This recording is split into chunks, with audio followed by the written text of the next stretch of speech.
प्यारे बच्चों, आज मैं तुम्हें अपने राष्ट्रीय नेताओं के बारे में पाठ पढ़ाने वाली हूँ। आज हम जिस स्वतंत्रता का उपभोग ले रहे हैं, ये सब हमारे स्वतंत्रता सैनिकों ने अपने देश के लिए उठाए हुए कष्टों का फल है। उन्होंने अंग्रेजी हुकूमत से हमें स्वतंत्रता दिलाई।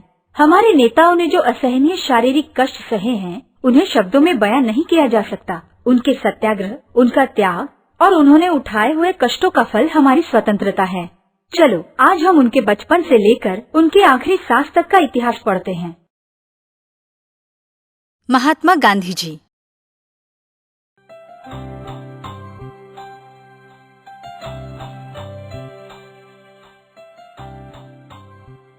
बच्चों, आज मैं तुम्हें एक महत्वपूर्ण पाठ पढ़ाने वाली हूँ। जानते हो कौन सा? ये अपने राष्ट्रीय नेताओं के बारे में है। मोहन, मेरी बात ध्यान से सुनो। मैडम, आज आप पहले किसके बारे में बताएंगी? हमारे राष्ट्रपिता महात्मा गांधी के बारे में। हाँ, सही जवाब। चलो अब शुरू करते हैं। लेकिन पहले मैं तुम्हें इस नेता के जीवन के कुछ महत्वपूर्ण छायाचित्र दिखाना चाहूंगी।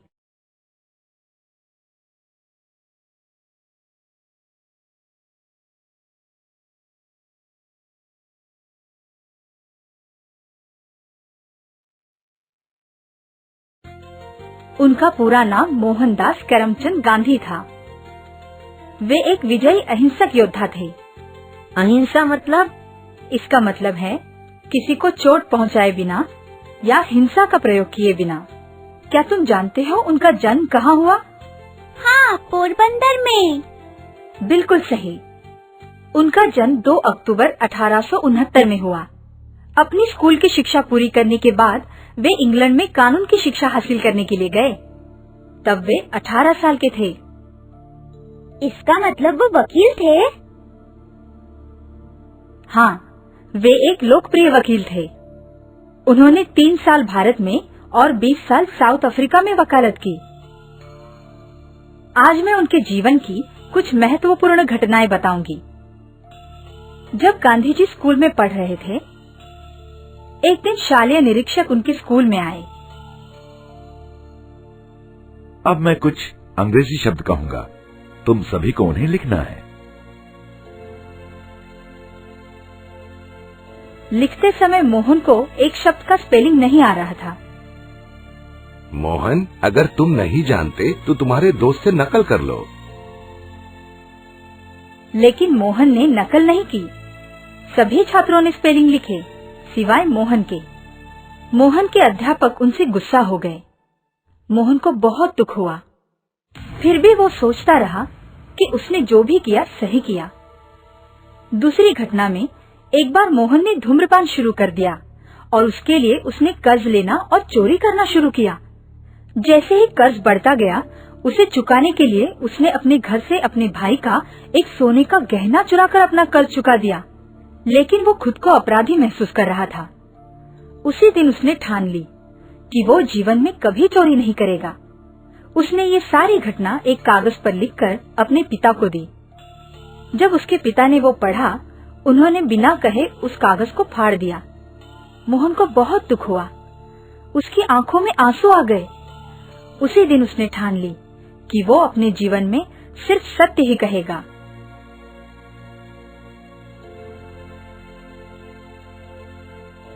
साउथ अफ्रीका की एक घटना ने गांधी जी का जीवन ही बदल दिया। साउथ अफ्रीका में भारतीय लोगों से बहुत बुरी तरह बर्ताव किया जाता था। सभी भारतीयों को कुली कहकर पुकारा जाता था। एक दिन गांधी जी रेलवे के प्रथम दर्जे से सफर कर रहे थे। तभी एक यूरोपियन वहां आया।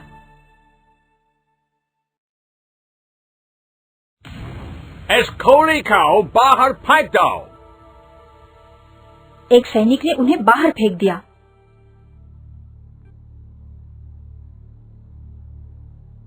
उस कड़ाके की ठंड में उन्होंने सारी रात गुजारी। लेकिन इसी घटना ने गांधी जी के मन में सत्याग्रह के बीज बो दिए। अगले दिन उन्होंने अपनी यात्रा जारी रखी। आगे मुसीबत टालने के लिए वे कोचमैन के पीछे बैठे। लेकिन जब अफसर वहां आए, हे तुम, चलो वहां नीचे सामान पर बैठ जाओ। लेकिन गांधी जी ने मना किया। उस अफसर ने उन्हें मारना शुरू किया, लेकिन अन्य यात्री बीच में आ गए और उन्होंने गांधी जी को कोचमैन के पीछे बैठने दिया। इस घटना के बाद गांधी जी ने लोगों की सभा बुलाकर एक समिति स्थापन करने का प्रस्ताव रखा। उन्होंने लोगों को जागृत करना शुरू किया। गांधी जी ने अहिंसा और सत्याग्रह के प्रयोग से भारत को स्वतंत्रता दिलवाई।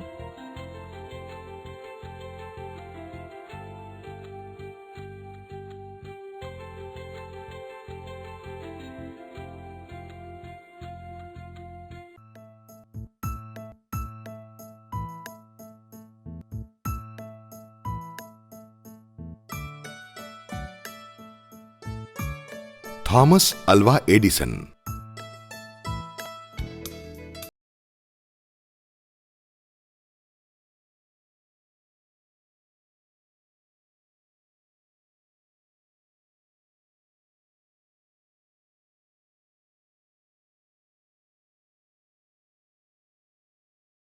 अरे नहीं, लगता है बिजली कट गई है। जहां हो वहीं खड़े रहो, किसी भी चीज को हाथ नहीं लगाना, नहीं तो सब बिखर जाएगा। भगवान का शुक्र है बिजली आ गई। बिजली के बिना तो एक मिनट बिताना हमें मुश्किल होता है। हमारे पूर्वज बिजली के बिना कैसे रहते होंगे? सर, हम जानते हैं कि एडिसन ने बल्ब का आविष्कार किया। क्या आप उनके बारे में और कुछ बताएंगे? ठीक है, सभी मेरे पास आ जाओ। एडिसन का पूरा नाम था थॉमस अल्वा एडिसन। उनका जन्म फरवरी 1847 में अमेरिका में हुआ।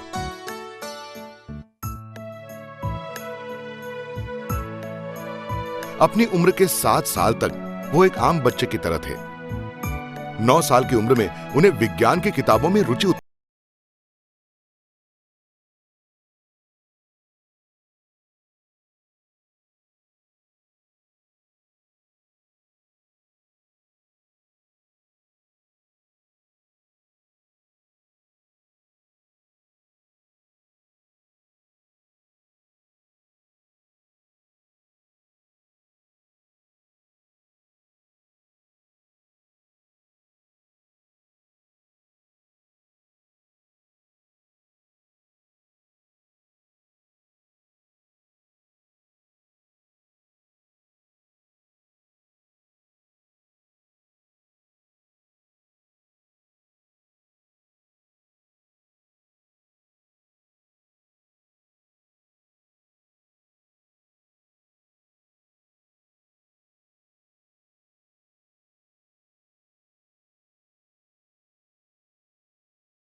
प्रयोगों के बाद 32 की उम्र में उन्होंने बल्ब का आविष्कार किया।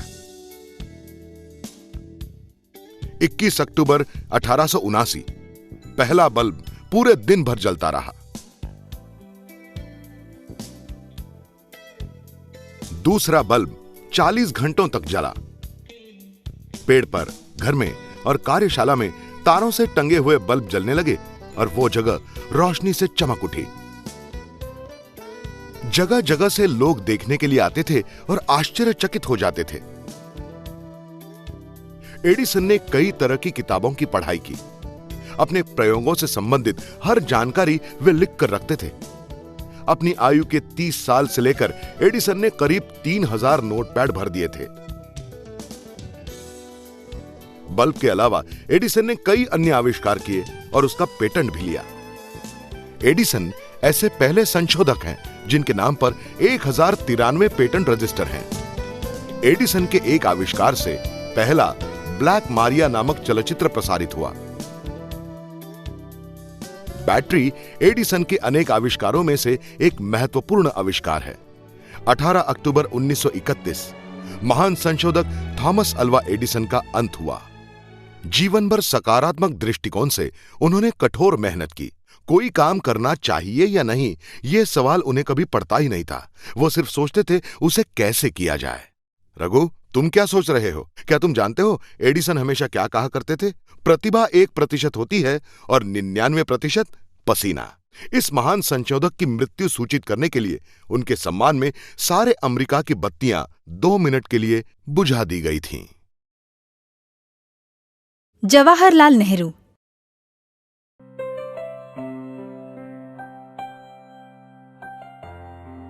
मैडम, हमें चाचा नेहरू के बारे में कुछ बताइए। क्या तुम्हारे चाचा? वो सिर्फ मेरे ही नहीं बल्कि देश के हर एक बच्चे के चाचा थे। नंदिनी सही कह रही है, उन्हें बच्चों से बहुत प्यार था।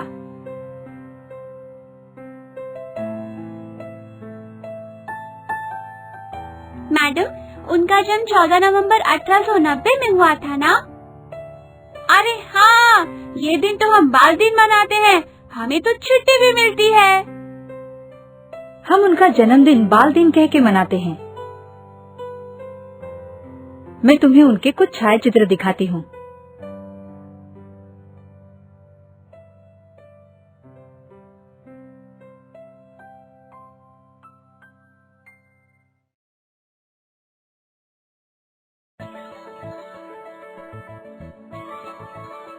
उनका जन्म एक बहुत अमीर घराने में हुआ। मानो चांदी का चम्मच मुंह में रखकर उनका जन्म हुआ। उनका पालन एक राजकुमार की तरह किया गया। वे बहुत बुद्धिमान थे। एक दिन जब वे अन्य लड़कों के साथ खेल रहे थे, अचानक उनकी गेंद एक छोटे गड्ढे में जाकर गिरी। सभी ने बहुत कोशिश की लेकिन गेंद को नहीं निकाल सके।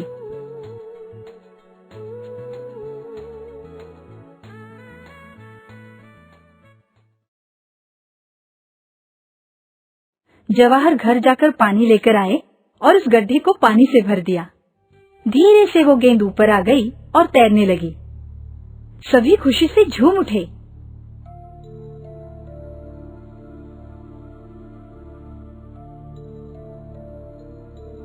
नेहरू और गांधी एक दूसरे के बहुत करीब थे और उनमें बहुत गहरा नाता था। उन दोनों ने साथ मिलकर स्वतंत्रता के लिए लड़ाई लड़ी। इसके लिए उन्हें कई बार कारावास सहना पड़ा। कारागृह से नेहरू ने अपनी बेटी इंदिरा को बहुत सारे खत लिखे। इन सभी खतों को इकट्ठा करके एक किताब लिखी गई, जिसका नाम है डिस्कवरी ऑफ इंडिया या भारत एक खोज। स्वतंत्र भारत के वे पहले प्रधानमंत्री बने। सन 1964 में वे हम सभी को छोड़ के चले गए।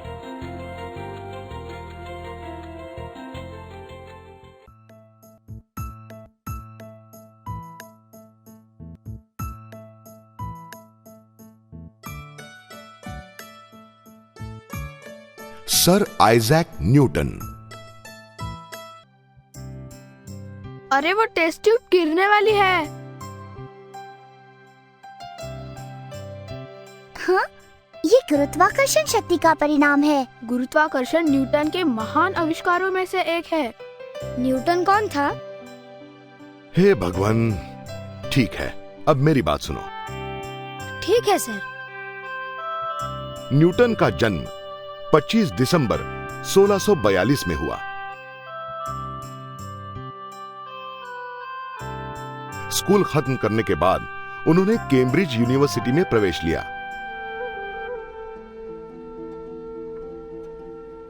एक दिन वे प्रिज्म ले आए और उन्होंने देखा कि सूरज की किरणें प्रिज्म के एक बाजू से प्रवेश करके दूसरे बाजू से वर्णपट प्रसारित कर रही हैं।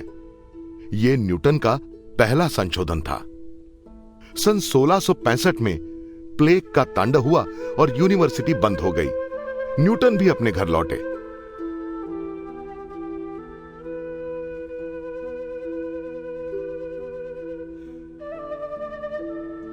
एक दिन न्यूटन अपने बगीचे में बैठे हुए थे। उन्होंने देखा कि पेड़ से एक सेब नीचे गिर गया। उसे देखकर न्यूटन के मन में एक विचार चमक उठा। उन्होंने सोचा कि गिरने वाली सभी चीजें हमेशा पृथ्वी की तरफ आकर्षित होती हैं। उस दिन से गुरुत्वाकर्षण शक्ति के नियम उनके मन में बस गए। लेकिन संसार के सामने अपना यह सिद्धांत उन्होंने सन 1705 में प्रस्तुत किया।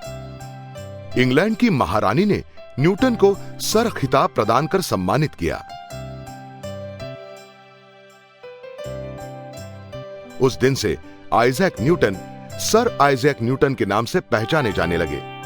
सन 1727 में इस महान संशोधक ने अपनी आखिरी सांस ले ली।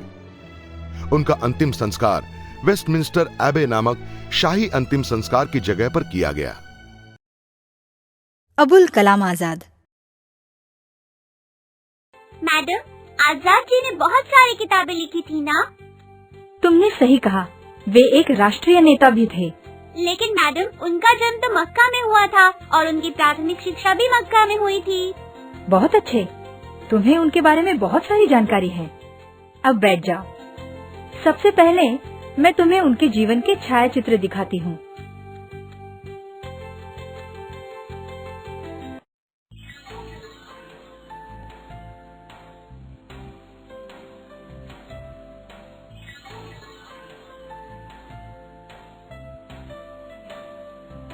आजाद का पूरा नाम मौलाना अबुल कलाम आजाद था। उनका जन्म सन 1888 में मक्का में हुआ। कलकत्ता आकर एक स्थानीय शिक्षक से उन्होंने अपनी पढ़ाई आगे शुरू रखी।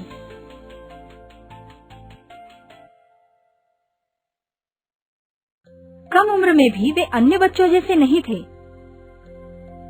उनके खेल भी कुछ अलग तरह के होते थे।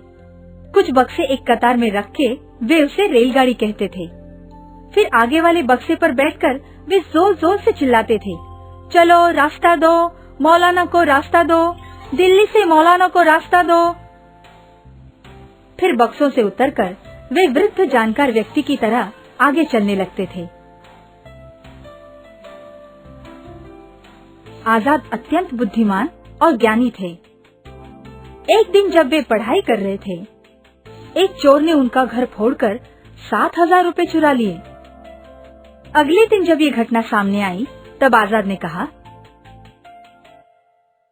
जाने दो, उसे बुरा भला मत कहो, शायद वो बहुत ही मुश्किल में होगा, तभी उसने ये गुनाह किया है। हमें तो उस पर दया दिखानी चाहिए।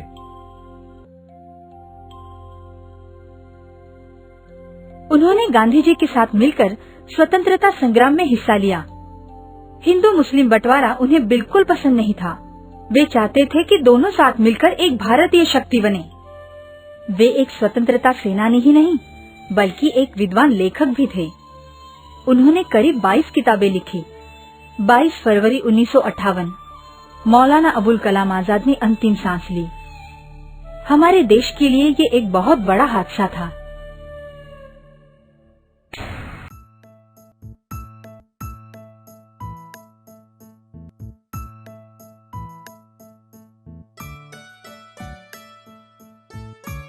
Charles Darwin. हे गणेश, कुछ देर के लिए शांत बैठो। ये बंदर जैसी हरकतें बंद करो। तुम ठीक कहते हो, मानव का विकसन तो बंदरों से ही हुआ है। सर, हमें बताइए ना, इस सिद्धांत का आविष्कार किसने किया? ठीक है, ध्यान से सुनो। इस सिद्धांत का आविष्कार चार्ल्स डार्विन ने किया। उनका जन्म 12 फरवरी 1809 में हुआ।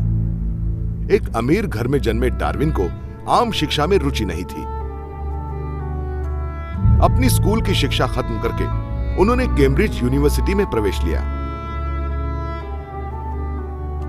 कीड़े मकोड़ों के नमूने इकट्ठा करना उनकी प्राथमिक रुचि बन गई थी।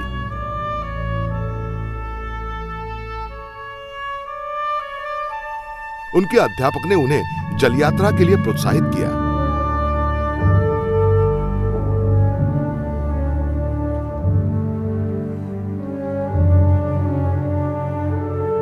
27 दिसंबर 1831 डार्विन ने HMS बीगल नामक जहाज से अपनी यात्रा शुरू की।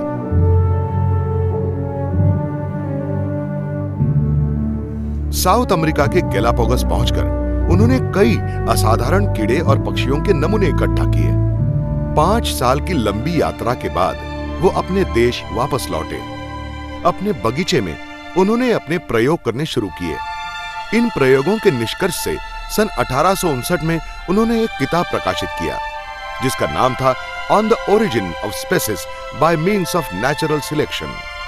उत्क्रांति द्वारा एक सजीव का दूसरे सजीव में परिवर्तन का सिद्धांत उन्होंने इस किताब में निर्देशित किया था। सन 1871 में अपनी एक किताब द डिसेंट ऑफ मैन में उन्होंने कहा कि मानव का विकास बंदर से हुआ है। 19 अप्रैल 1882 सजीवों के उत्क्रांति का रहस्य सुलझाने वाले इस महान संशोधक ने अपनी अंतिम सांस ली। उनके प्रति आदर जताने के लिए उनका अंतिम संस्कार वेस्टमिंस्टर एबे में उस जगह किया गया जहां से कुछ ही दूर सर आइजैक न्यूटन का अंतिम संस्कार हुआ था। सरदार वल्लभ भाई पटेल। पहले हम सरदार वल्लभ भाई पटेल के कुछ छायाचित्र देखते हैं।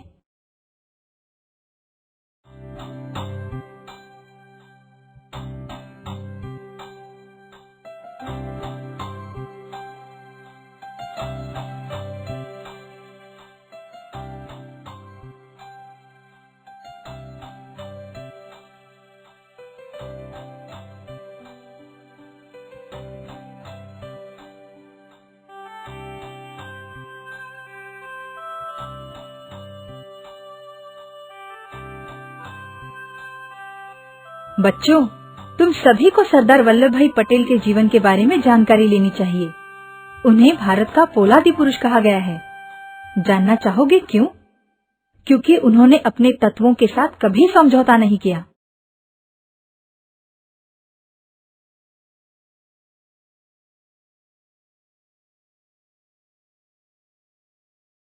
वल्लभ भाई का जन्म सन 1875 में एक सामान्य किसान के घर में हुआ। वे बहुत बुद्धिमान और शूर व्यक्ति थे। मैं उनके धैर्य का एक छोटा सा किस्सा सुनाती हूँ। जब वे छोटे से थे तब उनके हाथ पर एक फोड़ा आया था। उस गांव में एक आदमी था जो फोड़ों को आग में तपे हुए लोहे की सलाई से छूकर ठीक करता था। ये बच्चा उसके पास गया। उस आदमी ने लोहे की सलाई लाल होने तक गर्म की, पर सामने बैठे बच्चे की कोमल आयु देखकर वो कतरा गया। लेकिन वल्लभ को बहुत गुस्सा आया।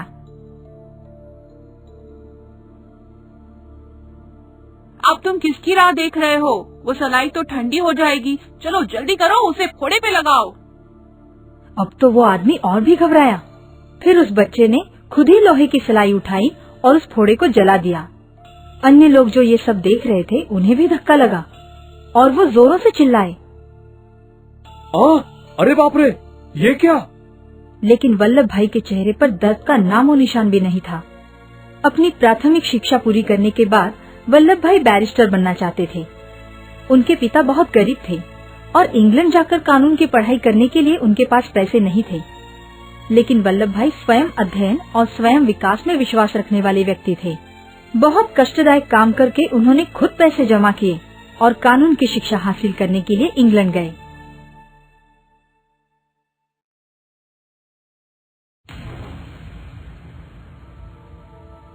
सन 1913 में इंग्लैंड में बार की परीक्षा में यशस्वी होकर वे वापस भारत आए।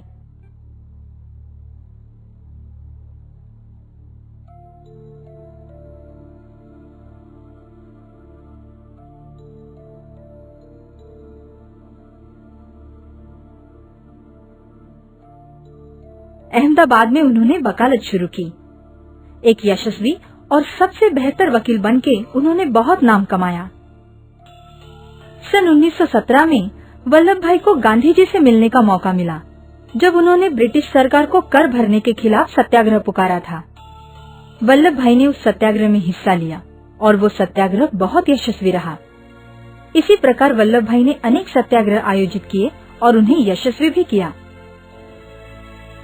वल्लभ भाई को सरदार की उपाधि दी गई, जिसका मतलब होता है नेता, और इस प्रकार से वल्लभ भाई को सब सरदार वल्लभ भाई पटेल के नाम से जानने लगे। सन 1930 में पहला कायदे भंग आंदोलन शुरू हुआ। सरदार वल्लभ भाई पटेल पहले व्यक्ति थे जिन्हें बंदी बनाया गया। जेल से छूटने के बाद उन्होंने फिर से उस आंदोलन में हिस्सा लिया और एक बार फिर उन्हें कारागृह में जाना पड़ा। इस बार उन्होंने 16 महीने येरवडा जेल में गांधी जी के साथ बिताए। उनकी दृष्टि में उनके जीवन का ये सबसे महत्वपूर्ण समय था।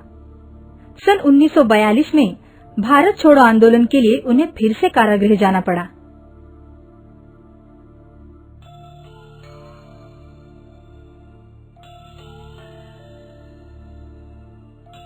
सितंबर 1946 में जब भारत की सरकार बनी तब उन्हें गृह मंत्री बनाया गया।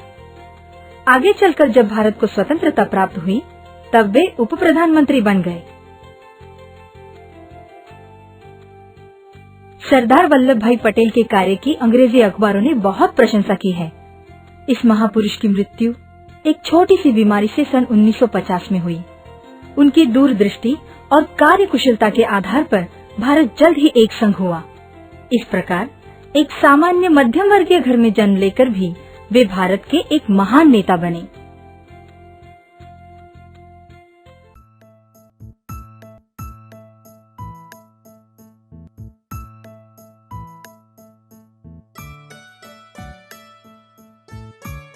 Alexander Graham Bell. Sir, telephone की घंटी बज रही है। Hello, good morning. Sir, telephone की खोज किसने की? तुम सभी मुझे हमेशा चिढ़ाते हो ना कि मुझे कोई ज्ञान नहीं।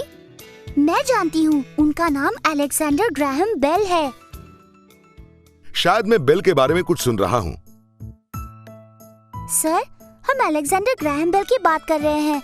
कृपया आप हमें उनके बारे में बताइए ना। बेल का जन्म 3 मार्च 1847 को हुआ। उनके पिता और दादाजी को ध्वनि के प्रयोगों में बहुत रुचि थी, लेकिन उनकी मां बहरी थी, सुन नहीं सकती थी। छोटा अलेक्जेंडर अपने होंठ मां के माथे पर रख के कंपन निर्माण करता था। बेल द्वारा प्रसारित किए गए संदेश ग्रहण करने वाली यह पहली व्यक्ति थी।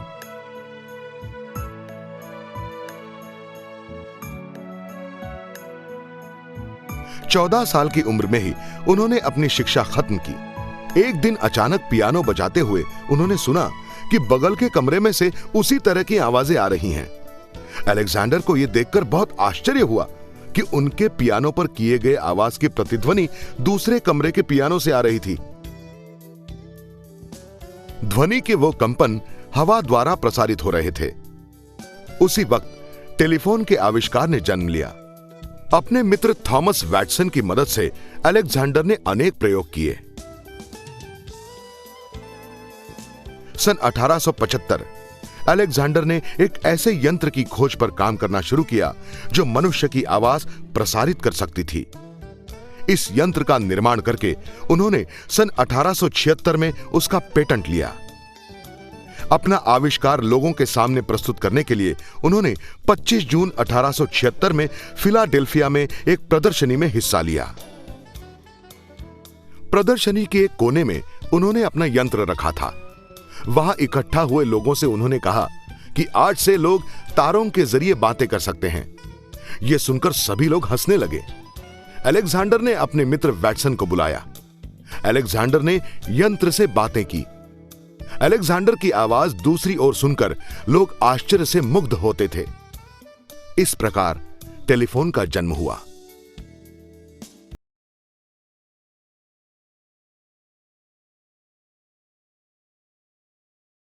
आगे चलकर उन्होंने बेल कंपनी की स्थापना की। सन 1878 में उन्होंने लिखा कि भविष्यकाल में मानव दुनिया के किसी भी कोने से एक दूसरे से संपर्क कर सकेगा। यही नहीं बल्कि बहरे लोगों को उन्होंने कंपनों की सहायता से बातें करने का तरीका सिखाया। 2 अगस्त 1922 अलेक्जेंडर ग्राहम बेल की मृत्यु हो गई। उनके प्रति आदर जताने के लिए उनके अंतिम संस्कार के दरमियान सारे अमेरिका की टेलीफोन सर्विस 1 मिनट के लिए बंद कर दी गई थी। सुभाष चंद्र बोस। सुनो बच्चों, अब मैं तुम्हें सुभाष चंद्र बोस के बारे में बताने जा रही हूँ। पहले हम उनके कुछ महत्वपूर्ण छायाचित्र देखेंगे।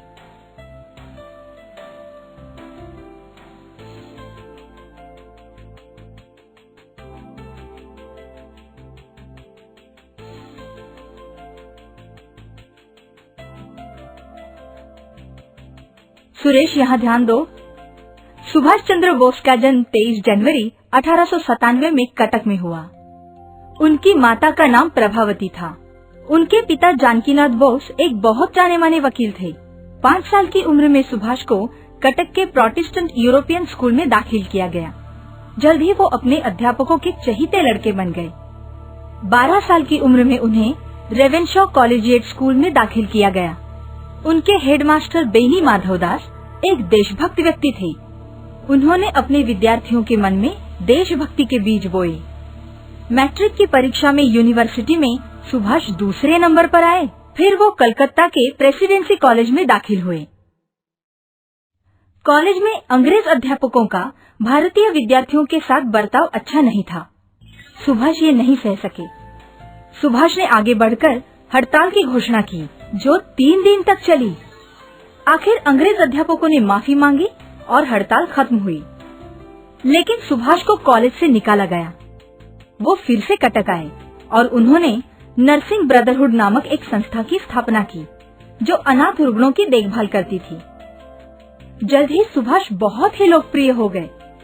उन्होंने फिर से स्कॉटिश चर्च में दाखिला लिया। वहाँ उन्होंने सैनिकी शिक्षण लिया। 22 साल की उम्र में कलकत्ता यूनिवर्सिटी से सुभाष ग्रेजुएट हुए और इंडियन सिविल सर्विस की परीक्षा देने इंग्लैंड गए। ICS परीक्षा में वे चौथे नंबर से उत्तीर्ण हुए, लेकिन उन्होंने नौकरी करने से इनकार किया और स्वतंत्रता संग्राम में भाग लिया। मुंबई आकर वो गांधी जी से मिले और उन्होंने स्वतंत्रता संग्राम के बारे में बातें की। लेकिन गांधी जी ने उन्हें देशबंधु दास से मिलकर उनके साथ काम करने के लिए कहा। उन्होंने कहा कि उनका रास्ता अहिंसा का है और सुभाष का अलग। इसलिए सुभाष बाबू देशबंधु दास के साथ गए और स्वराज पार्टी की स्थापना की। उसके जरिए उन्होंने अनेक प्रदर्शन किए, सभाएं ली, जिसके लिए उन्हें बंदी बनाया गया। लेकिन प्रकृति के अस्वास्थ्य के कारण उन्हें जल्द ही छोड़ा गया। उसके बाद उन्होंने इंडियन नेशनल आर्मी की स्थापना की और जापानी सेना की मदद से अंग्रेजों के खिलाफ जंग छेड़ी। जापानी और इंडियन नेशनल आर्मी की हार होने पर उनके दोस्तों ने उन्हें छिपने की सलाह दी। अंग्रेज उन्हें हर तरफ ढूंढ रहे थे। 17 अगस्त 1945 किसी खुफिया जगह पर जाने के लिए नेताजी एक जापानी विमान पर सवार हो गए, लेकिन वो विमान अपने अंतिम स्थान पर कभी न पहुंच सका। रास्ते में ही दुर्घटनाग्रस्त हुआ। अब क्या सुभाष चंद्र जीवित हैं या उनकी मौत हो गई है? इन सवालों का कोई जवाब नहीं है।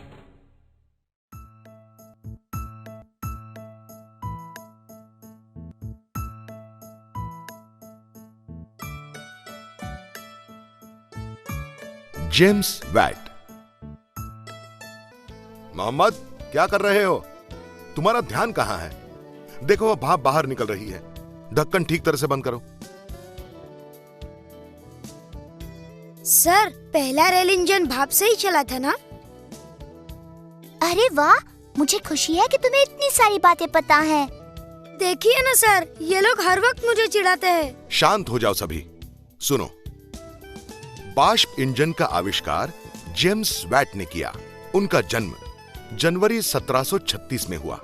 बचपन में अपनी लगातार बीमारी की वजह से वो नियमित रूप से पाठशाला भी नहीं जा सके। उनकी मां उन्हें घर पर ही पढ़ाया करती थी। किसी भी विषय की किताबें पढ़ना जेम्स की अभिरुचि थी।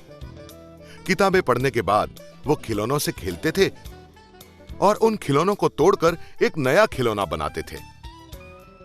कुछ सालों बाद उन्हें उनके दादा दादी के पास भेजा गया।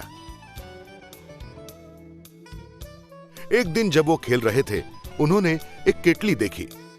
केटली के अंदर पानी उबल रहा था। भाप केटली के ढक्कन को ढकेलकर बाहर आ रही थी।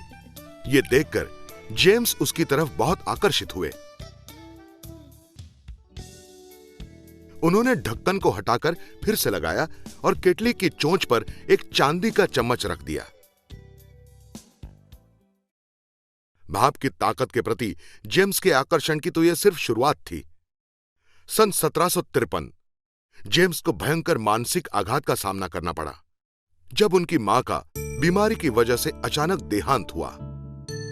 लेकिन जल्द ही उनके पिता ने उनकी मां की जगह संभाल ली। एक दिन उनके पिता ने जेम्स को अपने हथियारों का संग्रह दिया और उन्हें अपनी कार्यशाला ले गए। उन हथियारों से तो जेम्स ने चमत्कार ही कर दिखाया।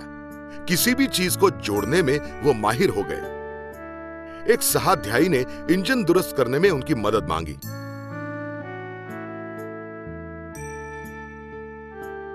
सन 1765 में जब वो इंजन दुरुस्त करने की कोशिश कर रहे थे, अचानक उन्हें चाय की केटली की याद आ गई, जो उन्होंने अपने दादी के घर में देखी थी। वो बहुत उत्तेजित हुए। अपने दोस्त की मदद से उन्होंने पहला भाप पर चलने वाला इंजन बनाया। जल्द ही अलग अलग क्षेत्रों से इस आविष्कार की मांग बढ़ने लगी। सन 1790 तक जेम्स एक बहुत अमीर आदमी बन चुके थे। 19 अगस्त 1819 जेम्स वैट ने शांति से अपनी आखिरी सांस ले ली। इस महान संशोधक के सम्मान में ब्रिटिश एसोसिएशन ने बिजली की शक्ति के एकक को वैट का नाम दिया। हम अपनी रोजाना जिंदगी में जेम्स वैट का उल्लेख हमेशा करते हैं। क्या तुम में से कोई बता सकता है किस तरह से? हाँ सर, हम हमेशा कहते हैं 60 वैट या 40 वैट का बल्ब। बिल्कुल सही। भगत सिंह। बच्चों, अब मैं तुम्हें भगत सिंह के बारे में कुछ बताने वाली हूँ। कोई मुझे उनका जन्म स्थान बता सकता है? ठीक है, मैं ही बताती हूँ। उससे पहले हम उनके कुछ छायाचित्र देखते हैं।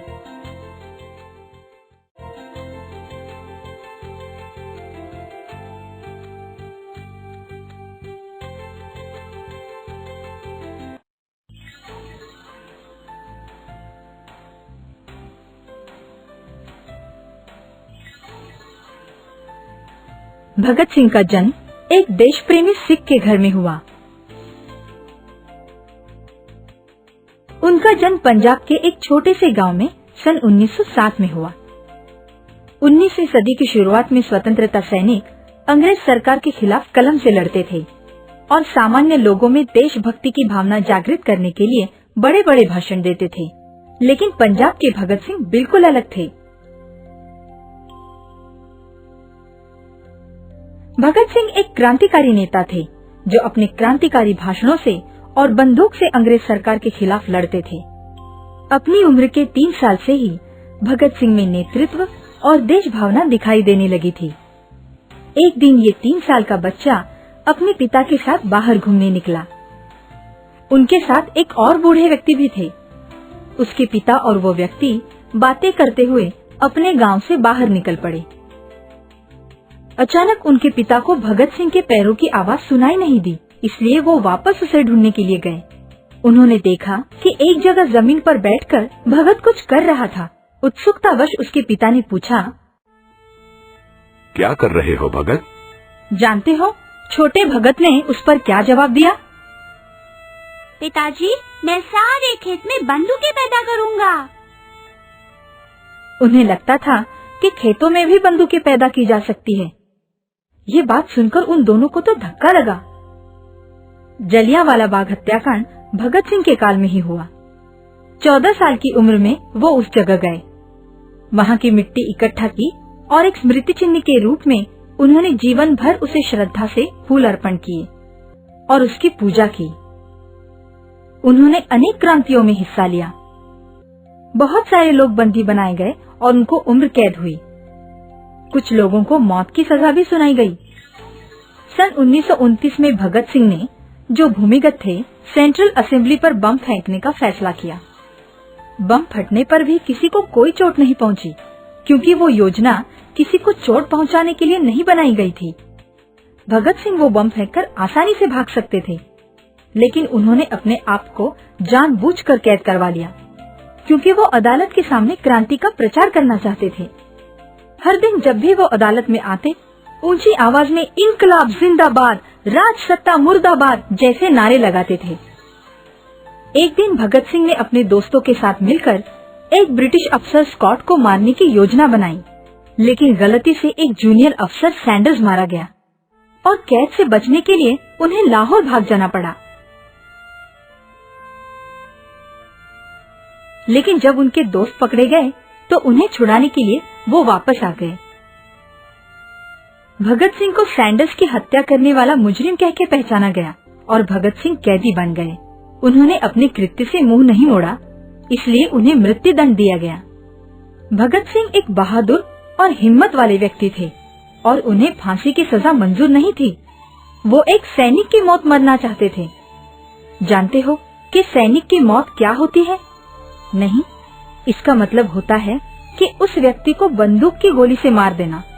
सन 1931 सिर्फ 23 साल की युवा आयु में ही उन्हें फांसी पर चढ़ाया गया।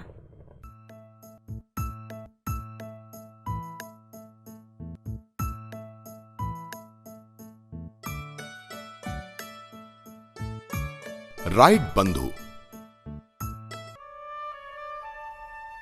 शांति, वो देखो, वो विमान कितने नीचे से उड़ रहा है। अरे हाँ, राइट बंधुओं के आविष्कार से आज हम हवा में उड़ सकते हैं। क्या तुम राइट बंधुओं के बारे में जानते हो? सर, क्या आप उनके बारे में हमें बताएंगे? अरे, ये आज क्या हो रहा है? लगता है आज संशोधक दिन है। तुम्हारी उत्सुकता देखकर मुझे बहुत खुशी हो रही है। सुनो, अमेरिका में रहने वाले मिल्टन राइट को 7 बच्चे थे। उनमें से विल्बर और ऑरविल राइट हमारे नायक हैं। वे दोनों हमेशा किसी प्रयोग में जुटे रहते थे। एक दिन उनके पिता ने उन्हें खिलौना दिया। उसे हवा में फेंकने से वो घूमते हुए हवा में उड़ता था। ये देखकर राइट बंधु उसकी तरफ आकर्षित हुए और उड़ने की कला का अभ्यास करने में उन्हें बहुत रुचि उत्पन्न हुई। उन दिनों इस्तेमाल किए जाने वाले विमान सामान्य प्रति के और बिना इंजन के ग्लाइडर होते थे। अपना उड़ने का पहला प्रयोग उन्होंने एक छोटे पतंग से किया। 14 दिसंबर 1903 पहला विमान उड़ने के लिए तैयार था, जो इंजन से नियंत्रित होता था। विल्बर राइट ने पहले कोशिश की, लेकिन उड़ने से पहले ही वो विमान क्षतिग्रस्त हो गया।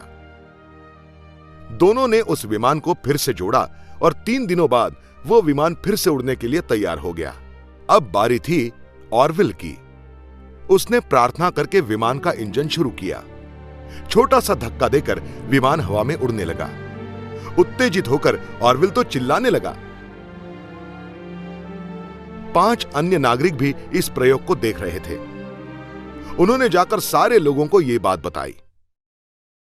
अक्टूबर 1905 उन्होंने 2 और विमान बनाए जो 30 मिनट तक हवा में उड़ सकते थे। राइट बंधुओं ने अपने आविष्कार का पेटेंट लिया। सन 1908 में एक जांच उड़ान भरते समय ऑरविल और लेफ्टिनेंट थॉमस ई सेल्फ्रिज ने हवा में उड़ान तो भरी, लेकिन उनका विमान क्षतिग्रस्त हो गया। इस दुर्घटना में ऑरविल बुरी तरह से घायल हुआ और लेफ्टिनेंट की मौत हो गई। सन 1909 में दोनों ने राइट कंपनी की स्थापना की, जो विमान बनाती थी और वैमानिकों को प्रशिक्षण देती थी। 30 मई 1912 को विल्बर राइट की मौत हो गई और जनवरी 1948 में ऑरविल ने अपनी अंतिम सांस ले ली। उनके बारे में उनके एक दोस्त ने कहा है, वैसे तो वो दोनों सामान्य बच्चे थे, लेकिन उन्होंने मानव जाति को उड़ना सिखाया।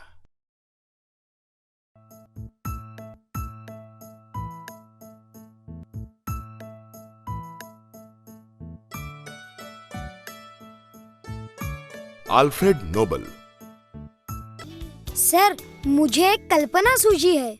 क्या कल्पना? और तुम्हें अगर कोई कल्पना सूझे तो तुम्हें नोबेल पुरस्कार मिलना चाहिए। क्या तुम चुप रहोगे? सर, ये पुरस्कार दिया जाता है। दुनिया का सर्वोच्च पुरस्कार नोबेल पुरस्कार उन महान व्यक्तियों को दिया जाता है जिन्होंने अपना सारा जीवन शांति, साहित्य या वैज्ञानिक खोज के लिए समर्पित किया है। इस पुरस्कार को शुरू करने वाले थे अल्फ्रेड नोबल।